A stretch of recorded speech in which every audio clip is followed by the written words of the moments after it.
On this RAM 1500 with the 3.6 Pentastar, P0135 is an O2 sensor 1/1 heater performance code.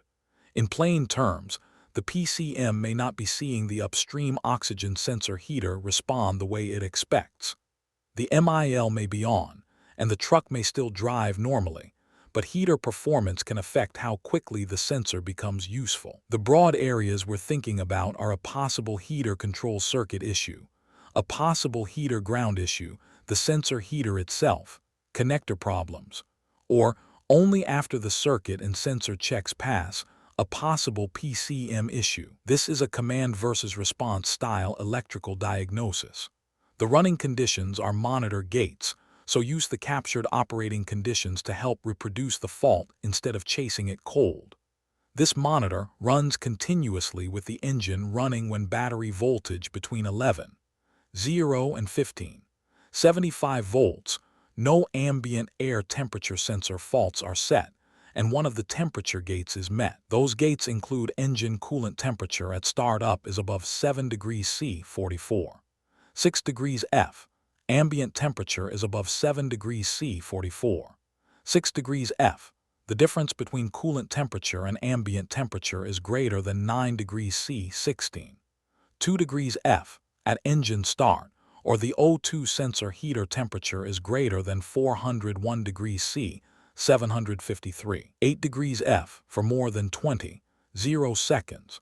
The PCM is comparing actual O2 heater resistance and temperature against the target, and the fault sets when that difference is outside the calibrated threshold with heater duty cycle above 89.8% for 90.0 seconds. Before going into the circuit path, start with the basic system checks. First, check for any applicable factory bulletins or PCM software updates related to P0135. If one applies, perform that repair path, and then verify the repair and confirm the code stays gone. If nothing applies, move on to checking whether the fault is active. Turn the ignition off and let the sensor cool for a minimum of 8 minutes. Before continuing, the sensor voltage should stabilize between 2.47 and 2.52 volts. Then turn the ignition on. Use the scan tool to actuate the O2 sensor 1/1 heater control, and monitor O2 sensor 1/1 voltage for at least 2 minutes. If the voltage stays above approximately 4.5 volts, continue down the hard fault diagnostic path. If it does not, treat it as an intermittent condition instead of forcing the rest of this path. Next, read and record the codes with the scan tool. If other O2 sensor heater circuit faults are active or pending, handle those first because they can change how you interpret this code. If there are no other active or pending heater circuit faults, keep moving with the P0135 path. Turn the ignition off and give the heater a few minutes to cool down from the scan tool heater test. Disconnect the O2 sensor 1/1 harness connector. Measure the heater element resistance on the component side between the O2 heater control terminal and the heater ground terminal.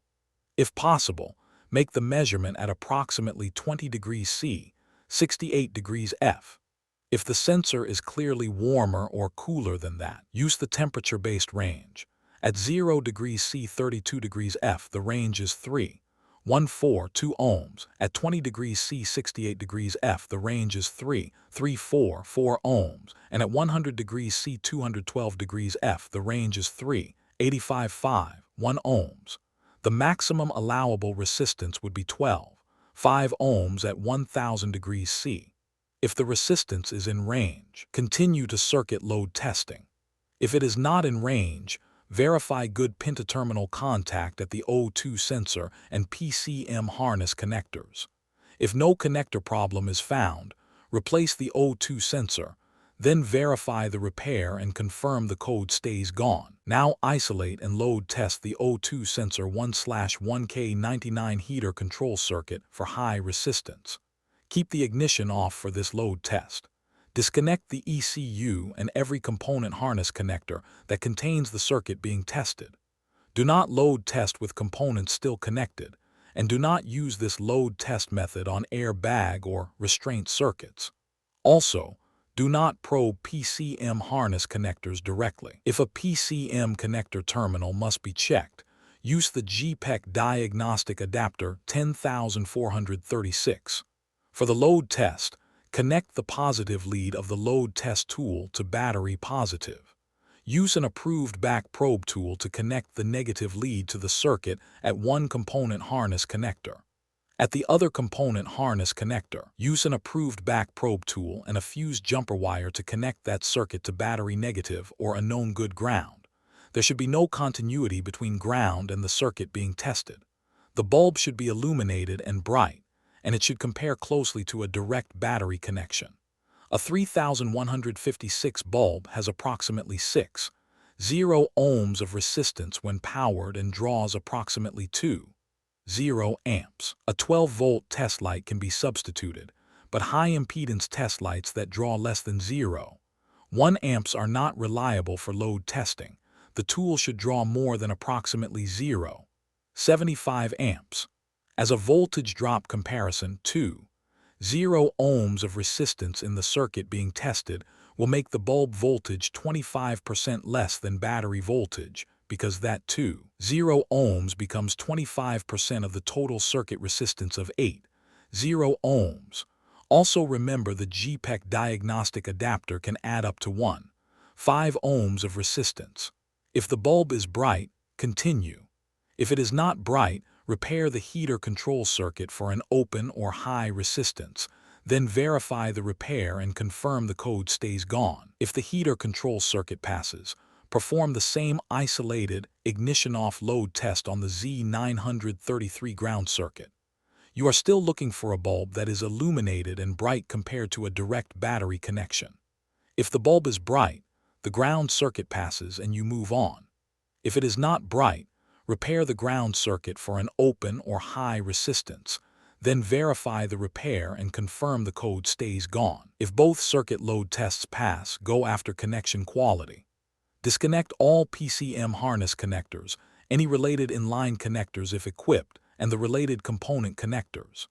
Inspect connector installation, connector locks, corrosion, signs of water intrusion, weather seals if equipped, bent terminals, overheating from poor connection, terminals pushed back in the cavity, spread terminals and terminal tension.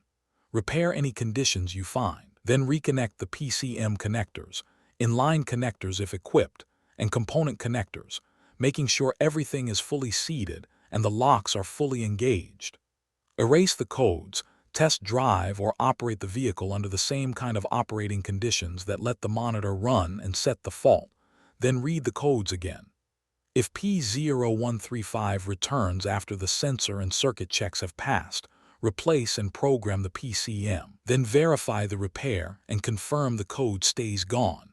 If the code does not return, the wiring or poor connection problem has been repaired. The takeaway on P0135 is to prove the heater response first, then prove the sensor element, then load test the control and ground circuits before condemning a module. Keep verification separate from testing, and make sure the code stays gone under the same type of operating conditions that ran the monitor. For more diagnostic training, visit stepdiagnostics.com.